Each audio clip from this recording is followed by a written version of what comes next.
कितनी शर्म की बात है कि हमारा देश प्यारा हिंदुस्तान 126वें नंबर पर है कुल 143 कंट्रीज की लिस्ट में। जब बात आती है हैप्पीनेस की, ये मैं नहीं, वर्ल्ड हैप्पीनेस रिपोर्ट 2024 बोल रहा है that India is standing at rank 126। क्या ये परेशान होने की बात नहीं है? कि ये जान लेने का समय नहीं है कि हम क्या ऐसी गलती कर रहे हैं कि हम इस रैंक पे खड़े हुए और क्या हम ऐसा कर लें कि हम ऊपर जा सकते हैं? ये वो देश है जहां पर हमने हैप्पीनेस से बहुत आगे की बात की, जहां हमने खुशी से बहुत आगे की बात की, हमने हमेशा आनंद की बात की और हमने नाम रखने शुरू कर दिए परमानंद। लेकिन हालात क्या हुए? आग के अंधे और नाम नैन सुख। क्यों हो रहा है ये? केवल एक ही कारण, ये एक ही चीज है जो हमको बहुत पीछे कर रही है। आज अगले 20 मिनट आपकी आंखें खोल देंगे। ये काम मुझे करना ही पड़ेगा। व्हाट? अपने बच्चों की करियर प्लानिंग। ये चूंकि करियर प्लानिंग नहीं हो रही है, दैट्स ओनली वन फैक्टर जहां पर स्कूल्स की नजर नहीं है, जहां पर प्रिंसिपल्स की नजर नहीं है, जहां पर टीचर्स की नजर नहीं है, जहां पर पेरेंट्स की नजर नहीं है, इसलिए वहां पर बच्चों की नजर नहीं है, पूरे सिस्टम की नजर चूंकि इस करियर प्लानिंग पे नहीं है, इसीलिए हम हैप्पीनेस में बहुत नीचे जा रहे हैं। अगले 20 मिनट बहुत ध्यान से सुनिएगा। सी, दुनिया में आज तक ऐसे कोई भी सक्सेसफुल लोग नहीं हुए, चाहे वो इस कालखंड के हों, चाहे वो किसी भी कालखंड के क्यों ना रहे हों, ऐसे कोई भी नहीं रहे जो छोटे समय के बारे में सोचते हो। ये 50 साल के बारे में सोचते हैं, ये 100 साल के बारे में सोचते हैं, और हमने अपने बच्चे के 20 साल के बारे में भी नहीं सोचा। हम बच्चे के 20 साल के बारे में भी नहीं सोच रहे कि करियर प्लानिंग क्या होनी चाहिए। और यही कारण है कि हम 126 रैंक पर हैं। पाकिस्तान हमसे आगे, नेपाल हमसे आगे, चाइना हमसे आगे, छोटे छोटे देश फिनलैंड डेनमार्क जैसे टॉप पे जा रहे हैं। आपको नहीं लगता कि हमारी जिंदगी जैसे कटनी थी कट गई? हमारे बच्चों की जिंदगी थोड़ी खुशी से कटनी चाहिए। एक अलग सी बेचैनी दिखती नहीं आपको हिंदुस्तान में? एक अलग सा डिप्रेशन आपको नहीं दिखता हिंदुस्तान में? आपको लोग अलग से परेशान नहीं दिखते? आगे निकलने की होड़ नहीं दिखती? कि आप चाहते हैं आपका बच्चा ऐसा ही रहे? अगर नहीं, then you have to learn कैसे करियर प्लानिंग करनी पड़ेगी। हमको देखना पड़ेगा कि ये हैप्पीनेस का एक्चुअली राज क्या है, कैसे आएगी मेरे बच्चे में वो हैप्पीनेस, और क्यों नहीं आ रही है। तो see, happiness is always there of two kind. दो तरीके की हैप्पीनेस होती है, पहली होती है टेम्परेरी और दूसरी होती है परमानेंट। ये दो तरीके की हैप्पीनेस है। हमको अपने बच्चे के अंदर ये परमानेंट हैप्पीनेस डालनी पड़ेगी, इसका स्रोत हमको ढूंढना पड़ेगा। अगर नहीं दे पाए तो आप उसको सक्सेसफुल तो बना सकते हैं, लेकिन उसको हैप्पी नहीं बना पाएंगे। ये हैप्पीनेस एंड सक्सेसफुलनेस दोनों अलग अलग चीजें हैं। किसको कहेंगे टेम्परेरी? किस चीज को हम टेम्परेरी बोलते हैं? तो सी, टेम्परेरी हम उस चीज को बोलते हैं जो समय के अधीन होती है, जो काल के अधीन है, जो समय के चक्र में बंधी है चीज, वो टेम्परेरी है। जो सुबह 7 बजे शुरू हो जाए और 9 बजे खत्म हो जाए, वो टेम्परेरी। जो मंगल को शुरू हो जाए, बुध को खत्म हो जाए, वो टेम्परेरी। जो 2024 में शुरू हो जाए, 2024-25 में खत्म हो जाए, वो टेम्परेरी। ऐसी कोई भी चीज जो समय के अधीन में होगी, वो टेम्परेरी होगी। और ऐसी कोई भी चीज जो कालातीत होगी, कृष्ण कहते हैं कालातीत, जो कालातीत होगी वो परमानेंट होगी। अब इसको हैप्पीनेस में कैसे देखते हैं? जब आपको हैप्पीनेस किस चीज से मिले? शॉपिंग से मिले, घूमने से मिले, आपको कुछ परचेजिंग करने से मिल जाए, बंगले से मिल जाए, गाड़ी से मिल जाए, तो इससे जो खुशी मिलती है वो बड़े टेम्परेरी होती है। जब जब हम इस खुशी के चक्कर में रहेंगे, वो बहुत टेम्परेरी होगी। फिर मेरा बच्चा परेशानी रहेगा। फिर कालातीत खुशी कहां से आएगी? ये खुशी का स्रोत क्या है? कहां से आएगी ये खुशी? कालातीत का मतलब जो हमारे साथ हर समय है। अगर मैं हर समय ही खुश रहूं तो बात बन सकती है। वो कैसे होगा? वो तो तभी होगा जब उसको अपने प्रोफेशन में मजा आने लग जाए, जब उसको अपने काम में मजा आने लग जाए। यही कृष्ण का कर्म योग है। कृष्ण कहते हैं जब कर्म में मजा आने लग जाए, इसको कर्म योग कहेंगे। मतलब हमारा राइट प्रोफेशन मिल जाए। अब प्रोफेशन तो मेरे पास कालातीत है ना, जब तक मैं जीऊंगा तब तक मेरे साथ ये प्रोफेशन रहेगा। अगर मुझे सागर मिल जाए तो क्या मुझे एक बोतल पानी की जरूरत पड़ेगी? तो फिर मुझे कोई जरूरत नहीं पड़ेगी यहां खुशी ढूंढने की। इसका मतलब ये नहीं कि मुझे कार की जरूरत नहीं, मुझे बंगले की जरूरत नहीं, मुझे शॉपिंग की जरूरत नहीं, मुझे खुशी की जरूरत नहीं, लेकिन ये तब मेरे लिए साधन हो जाएंगे। क्या हो जाएंगे? साधन हो जाएंगे। ये मेरे लिए उद्देश्य नहीं होंगे। मुझे यहां से खुशी ढूंढने की जरूरत नहीं पड़ेगी, क्योंकि मेरे बच्चे को खुशी उसके प्रोफेशन से मिल रही है। और हालात ये हैं कि डॉक्टर परेशान है अपने करियर से, वो कहता है डॉक्टर से बुरी कोई चीज नहीं। जो डीएम है वो कह रहा है डीएम से बुरी कोई चीज नहीं। जो इंजीनियर है वो कह रहा है इंजीनियर से बुरी कोई चीज नहीं। जो टीचर है वो कह रहा है टीचर से बुरी कोई चीज नहीं। जो व्यापारी कह रहा है व्यापार से बुरी कोई चीज नहीं। जो इंडस्ट्रियलिस्ट है वो कह रहा है इंडस्ट्रियलिस्ट से बुरी कोई चीज नहीं। क्यों? उसको अपने प्रोफेशन में मजा नहीं है। क्यों? क्योंकि राइट करियर प्लानिंग नहीं हुई। My dear, you have to learn the science of right career planning. See what did Krishna say? Krishna ने क्या कहा था गीता में? कृष्ण ने कहा था, हे पार्थ, अर्जुन से वो कह रहे थे कि मैंने इस पूरे समाज को 4 वर्णों में बांटा है। किसमें बांटा है? 4 वर्णों में बांटा है मैंने इस पूरे समाज को। ये वर्ण जन्म के हिसाब से नहीं चलेंगे, नो माय डियर, ये जन्म से नहीं, ये गुणों के आधार पर चलेंगे 4। और हमने जन्म के आधार पर बना दिए। डॉक्टर का बेटा है तो फिर वो डॉक्टर ही बनने की कोशिश करेगा, क्यों? उसके पापा डॉक्टर है, डॉक्टर के घर में जन्म ले लिया, सब डॉक्टर बनाने की कोशिश करेंगे। सीए है तो सीए बनाने की कोशिश करेंगे, इंजीनियर है तो इंजीनियर बनाने की कोशिश करेंगे, या फिर मेरे बगल में कोई इंजीनियर है, देख लिया तो मैं इंजीनियर बनाने की कोशिश करूंगा। नहीं माय डियर, नहीं। वो जो 4 थे ना पहले कृष्ण ने बोले थे, अब वो बढ़ के 8 हो चुके हैं। कितने हो चुके हैं? 8। These are multiple intelligences. अब ये 8 है। आपका बच्चा पीपल स्मार्ट हो सकता है, आपका बच्चा इंटरपर्सनल स्किल हो सकती है, वो पर्सन स्मार्ट हो सकता है, वो बॉडी स्मार्ट हो सकता है, वो म्यूजिक स्मार्ट हो सकता है, वो पिक्चर स्मार्ट हो सकता है, वो सेल्फ स्मार्ट हो सकता है, वो नेचर स्मार्ट हो सकता है, वो लॉजिक स्मार्ट हो सकता है, वो वर्ड स्मार्ट हो सकता है। वो जिस गुण है, कृष्ण कहते हैं जो गुण हो उसको कर्म बना लीजिए, इसी को बोलेंगे कर्मयोगी। वी हैव टू फाइंड, और ये 3 साल के बच्चे का फाइंड किया जा सकता है। अगर हमने ये फाइंड नहीं किया माय डियर, हम बच्चे को एक रॉन्ग करियर दे देंगे। We have to find this. कैसे इसको फाइंड किया जाता है, कैसे जाना जाता है? और एक बात और समझ लीजिए, ये 8 है और इसके अंदर 8 धाराएं और निकलती हैं। ये पी बॉडी स्मार्ट के अंदर 8 धाराएं हैं, पीपल स्मार्ट के अंदर 8 धाराएं हैं। यही 8 अठाई 64 बनते हैं, जो कृष्ण कहते हैं 64 कलाएं। सी, अब हमको ढूंढना है अपने बच्चे के अंदर, जब वो 3 साल का है तब से ढूंढना शुरू करना है कि आखिर मेरे बच्चे के अंदर पैशन क्या है, क्या क्या मेरे बच्चे के अंदर पैशन है। जो मेरे बच्चे के अंदर पैशन होंगे वी हैव टू फाइंड, और मुझे देखना है जो मेरे बच्चे के अंदर पैशन है क्या उसको काम करने की स्किल भी उसके अंदर है। ऐसा तो नहीं कि मेरा पैशन है तो है क्रिकेट खेलना लेकिन स्किल नहीं है, मेरा पैशन तो है सिंगिंग करना लेकिन स्किल नहीं है, मेरा पैशन, मेरी स्किल तो है बोलना लेकिन मेरा पैशन नहीं है। बच्चे का पैशन और बच्चे की स्किल दोनों को ढूंढ के ये जो बीच की चीज होगी ना, यही बच्चे का प्रोफेशन होगा। अगर मैंने ये प्रोफेशन बच्चों को चुनना सिखा दिया तो ताउम्र बच्चा खुश रहने वाला है, उसको परमानेंट खुशी मिलने वाली है। ये 126 रैंक से हम किसी भी रैंक पे जा पाएंगे अगर हमने बच्चे को यहां ढूंढ दिया। देखो इसी को कृष्ण ने कहा है कर्म योग। योग का मतलब क्या? जब चीजों को जुड़ जाना, बच्चे का पैशन और बच्चे का इंटरेस्ट जब जुड़ जाएगा उसको बोलेंगे योग। जब मन बुद्धि चित्त और अहंकार चारों जुड़ जाएंगे तो बनेंगे योग, और उनको जब मिला देंगे कर्म में तो बनेगा कर्म योग। ये कर्म योगी ही खुश रह सकता है। यहां तक बात समझ में आई? How it can do it, right?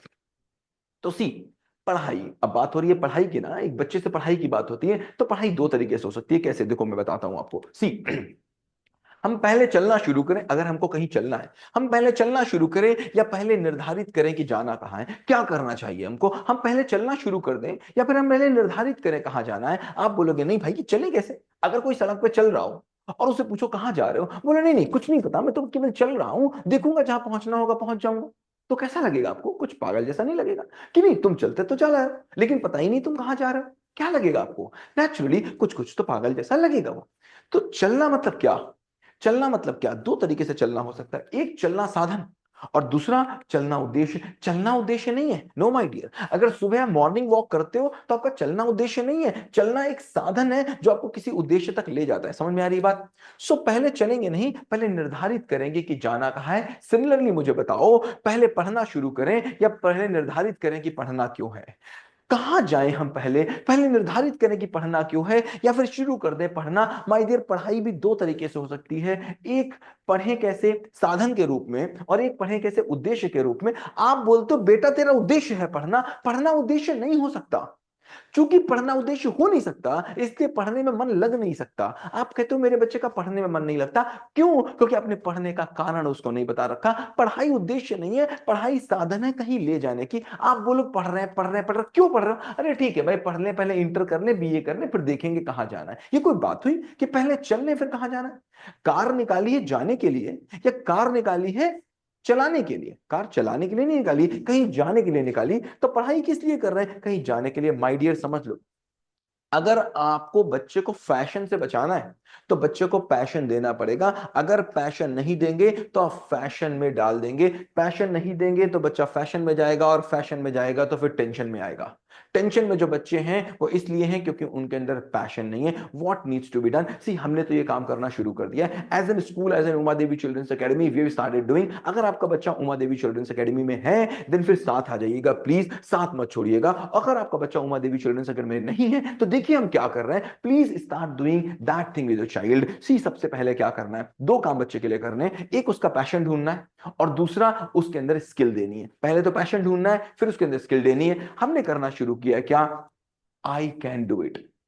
हमने बच्चे से कहना शुरू किया है, बेटा यू कैन डू इट। ये विश्वास तुम्हारे अंदर होना चाहिए कि जो तुम्हारे अंदर पैशन है तू कर सकता है। जस्ट डू नो पैशन, हम आपको पूरी हवा देंगे, पूरा मौका देंगे तुम कर पाओ। We started doing I can. Celebrate within you, celebrate within you, celebrate करो जो तुम्हारे पास है। कैसे पता करें कि बच्चे के अंदर क्या पैशन है, इसके दो तरीके हो सकते हैं। What, they can be two ways to know कि मेरे बच्चे के अंदर पैशन क्या है। पहला, आप उसका डीएमआईटी टेस्ट करा लीजिए। एक टेस्ट होता है, बहुत प्यारा सा टेस्ट होता है, ढूंढिएगा इंटरनेट पे। डीएमआईटी टेस्ट होता है, बच्चे के फिंगरप्रिंट टेस्ट होते हैं और वो बताता है बच्चे का इंक्लिनेशन किधर है, बच्चे के इंटरेस्ट क्या है, बच्चे की हॉबीज क्या है। वो पूरा का पूरा आपकी पर्सनालिटी ट्रेट करते हैं। This is one of the way, advance way है, बट उससे भी अच्छा वे जो हमेशा से चलता आया है, जो आज भी आप कर रहे हैं, जो हमने करना शुरू किया, जो एक पेरेंट अपने घर में कर सकता है। What is that, trial and error. उसको देते रहिए मौके, पहचानते रहिए, उससे कहते रहिए बेटा यू कैन डू इट। उसके मुंह से कहलवाइए आई कैन डू इट। मौके दिए, एक्सप्लोर करने दीजिए। हमने इस बार दिया है, we have done this time. इस बार का आई कैन जो हमने किया है, दैट्स was वंडरफुल। इस बार के आई कैन में हमने बच्चों को 64 कलाएं दी, टोटल 64 डायमेंशन पे हमने बच्चों से बोला बेटा काम करो। यू जस्ट फाइंड आपके अंदर क्या है, 64 चीजें उनको बताई, 64 things. We said them do it. जो तुम कर सकते हो वो करो। क्या करो, तुम म्यूजिक कर सकते हो म्यूजिक करो, डांस कर सकते हो डांस करो, पोएट्री कर सकते हो पोएट्री करो, स्टोरी टेलिंग कर सकते हो स्टोरी टेलिंग करो, पेंटिंग कर सकते हो पेंटिंग करो, स्क्रिप्ट राइटिंग कर सकते हो तो करो, कोडिंग कर सकते हो तो करो, साइंस प्रोजेक्ट कर सकते हो करो, इंडिविजुअल स्पोर्ट्स कर सकते हो करो, रोबोटिक्स कर सकते हो करो, आप फैशन कर सकते हो तो करो, आप ट्रेडिशन कर सकते हो करो, ओरिगामी कर सकते हो करो, आप इन्वेंशंस कर सकते हो तो करो, आप हिंदी प्रोजेक्ट करो, आप मैथमेटिक्स ट्रिक करो, आप मैजिक ट्रिक्स करो, क्विक मैथ्स करो, कॉमेडी करो, अबैकस करो, टीचिंग करो, कैलीग्राफी करो, जो कर सकते हो प्लीज करो। 64 कलाओं में हमने मौका दिया बच्चों को। और मैं आपको बताते हुए बहुत खुशी हो रही है मुझे, 2000 से ज्यादा बच्चों ने अपने वीडियो प्रोजेक्ट सबमिट किए। 2000 से ज्यादा बच्चों ने काम किया। सी दे हैव डन दिस। कितनी डाइवर्स चीजें कर रही हैं। पहली बार हमने देखा बच्चे व्लॉगिंग करते हुए, पहली बार हमने देखा बच्चों को मॉडलिंग करते हुए, पहली बार हमने देखा बच्चों को कुकिंग करते हुए, पहली बार हमने देखा कि बच्चे कितने प्यारे प्रोजेक्ट्स बना रहे हैं। बच्चे देखो ये क्या कर रहे हैं, पहली बार हमने देखा कि बच्चे पॉडकास्ट कर रहे हैं, बच्चे जाकर के व्लॉगिंग कर रहे हैं, they are doing everything, they are doing coding. My dear, हमने पूरा का पूरा कवि सम्मेलन किया। We have done the complete kavi sammelan. सी पूरा का पूरा कवि सम्मेलन का मंच है, देख रहे हैं आप छोटे छोटे कवि बैठे हुए। आप मौका तो दीजिए बच्चों को, एक कारण तो दीजिए बच्चों को पढ़ने का, लेकिन वो कारण हम नहीं दे पा रहे। माय डियर, हम हरिवंश राय बच्चन को कब तक पढ़ेंगे। पैदा नहीं करोगे अगला हरवंश राय बच्चन। कब तक पढ़ोगे अब्दुल कलाम को, क्या पैदा नहीं करोगे अगला अब्दुल कलाम। कब तक पढ़ोगे अब आइंस्टीन को, क्या आप आइंस्टीन अगला पैदा नहीं करोगे। ये पैदा करने के लिए बच्चे के अंदर जो है वो सेलिब्रेट कराना पड़ेगा। यू हैव टू फाइंड, उसको पैशन देना पड़ेगा अगर उसको फैशन से बाहर निकलना है। Now it's time of second round. ये मैं सेकेंड राउंड की बात कर रहा हूं, पहले राउंड के रिजल्ट निकल चुके हैं।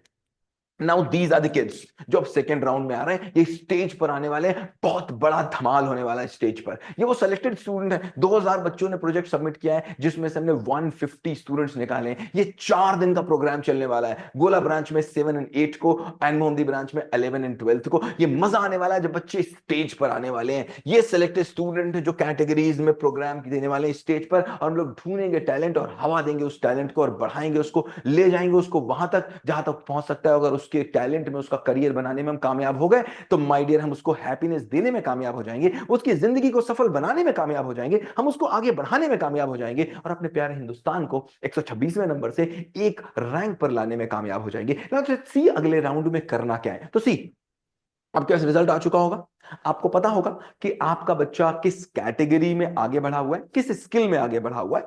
तो नंबर 1, अब वो स्किल चेंज नहीं कर सकता है, और आपको एक इंडिविजुअल टीचर एलोकेट हो चुका होगा। फॉर एन एग्जाम्पल, जैसे मेरा बेटा तुष, उसने प्रेजेंटेशन किया था, या फिर मेरी बेटी तनाया जिसने व्लॉगिंग किया था, राइट। तो ये अगर हम दोनों को देखें इनको, तो इसमें कोर स्किल क्या है, इसमें कोर स्किल है उनका बोलना। तो यहां पर क्या, उनका बोलना, उनका presentation is the main skill. मान लीजिए बच्चा कोई डांस में, तो उसका मेन स्किल क्या है, डांस। अब डांस मल्टीपल डांसेस हो सकते हैं, तो हम कभी भी कोर स्किल को चेंज नहीं करेंगे, लेकिन इंटरनली हम कुछ भी चेंज कर सकते हैं। जैसे डांस, हमने नॉर्मल डांस किया था, अब हम स्टेज में जाके बहुत क्रिएटिव को डांस कर सकते हैं। हमने कुकिंग की थी, नॉर्मल कुकिंग की थी, हम कुछ और डाइवर्स कुकिंग कर सकते हैं। हमने प्रेजेंटेशन किया था, हम कुछ और डाइवर्स प्रेजेंटेशन कर सकते हैं। कोर स्किल को चेंज नहीं करेंगे। अगर मेरी कोर स्किल थी मेरी सिंगिंग, तो फिर हम सिंगिंग कोर स्किल को चेंज नहीं करेंगे, उसके अंदर जाकर के कुछ भी चेंज कर सकते हैं। तो मैंने क्या बोला, आपको as an parent as an bachcha एक टीचर मिल गया होगा, उससे आपकी बात हो चुकी होगी, नहीं तो बात कर लीजिए, आपका कौन है, रिजल्ट देख लीजिए, उस टीचर से बात करिए कि अब इस स्किल पे बच्चे को क्या कर सकते हैं, आपके पास अभी भी समय है, क्या कर सकते हैं, उसको डाइवर्स कराइए, उसको दिखाइए, उसको पहचानिए, सिखाइए, उसको बात करिए, देखिए उसके लिए डिफाइंड टाइम कितना है। वो टीचर आपको बताएगा कि आपके बच्चे को स्टेज पर कितना समय मिलेगा। अब स्टेज पे समय हर बच्चे को अलग अलग मिलेगा, क्यों, किसी का डांस हो सकता है तो उसको 2 मिनट की जरूरत है, 3 मिनट की जरूरत है, किसका हो सकता है व्लॉगिंग, हो सकता है 7 मिनट की जरूरत पड़े, हो सकता है किसी की प्रेजेंटेशन उसको 14 मिनट की जरूरत पड़े।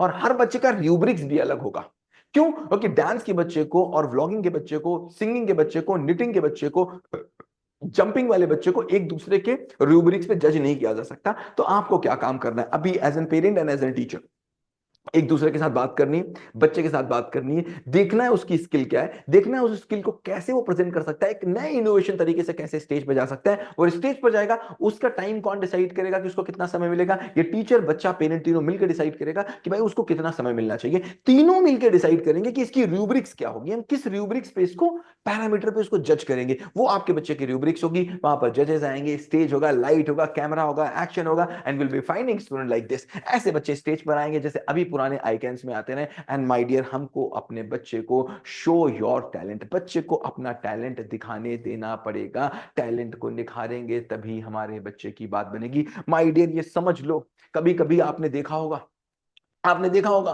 कि आपको नाम नहीं याद आ रहा है किसी का, और आप बहुत नाम याद करने की कोशिश करते हैं, बहुत नाम याद करने की कोशिश करते हैं, और आपको नाम नहीं याद आता, और आप छोड़ दें तो आपको याद आ जाता है। माय डियर, जितना एकेडमिक्स के पीछे भागोगे, जितना पढ़ाई के पीछे भागोगे, जितना जिस चीज के पीछे भागोगे, वो आपसे उतनी ही दूर भागेगी। आप समझो ना, आप बटरफ्लाई के पीछे कभी भागना भागना कभी बटरफ्लाई के पीछे, भाग लेना कभी बटरफ्लाई के पीछे, मिली कभी बटरफ्लाई आपको, नहीं मिलेगी, भाग जाएगी।